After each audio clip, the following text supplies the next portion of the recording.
Lajme, aktualitet, argëtim, horoskop, telenovela, showbiz, të gjitha në Metropol.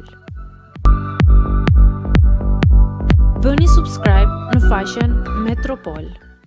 Kreu marrëdhënie me 583 burra në 6 orë.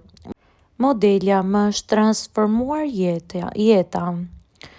Ajo e nisi punën e saj në industrinë e OnlyFans vetëm për të blerë një apartament, por 28 vjeçarja Eni Knight tani e sheh jetën e saj të transformuar rënjësisht.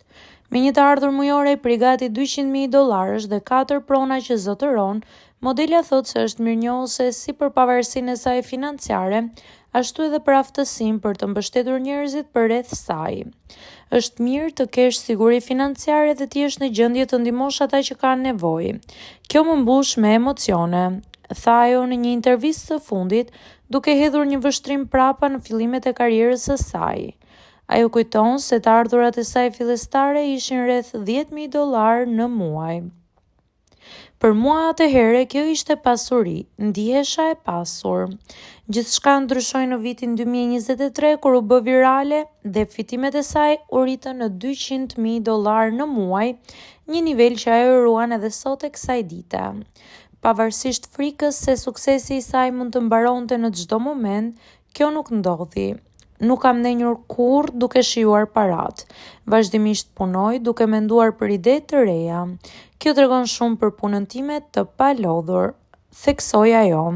Sa i përket ardhmes së saj në platformën për të rritur, 28 vjeçarja e bëri të qartë se nuk planifikon të ndalet. Më pëlqen ajo që bëj. Pse ti thua jo parave? Deklaroi ajo. Megjithatë, tashmë, ajo ka filluar të planifikoj hapat e saj të ardhshëm duke investuar në pasuri të paluajtshme.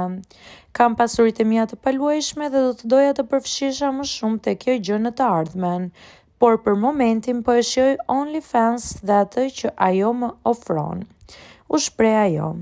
Vetëm pak ditë më parë, Eni Knight u komentua ashpër pasi kreu marrëdhënie intime me 583 burra në 6 orë, një numër që e çoi atë pranë thyrjes së rekordit të shoqes dhe modeles Bonnie Blue, e cila pretendon se ka kryer marrëdhënie seksuale me 1057 burra në 12 orë. Megjithatë, ky veprim pati pasoja, pasi disa orë më vonë ai u dërgua në spital. Ajo tashmë është mësuar të marrë pjesë në sfida të tilla. Vitin e kaluar, vendosi si objektiv takimin me 300 burra, ndërsa në 2024 te I kaloi 654. Performanca e fundit prej 583 burrash ishte një faleminderit për mbështetësit e saj.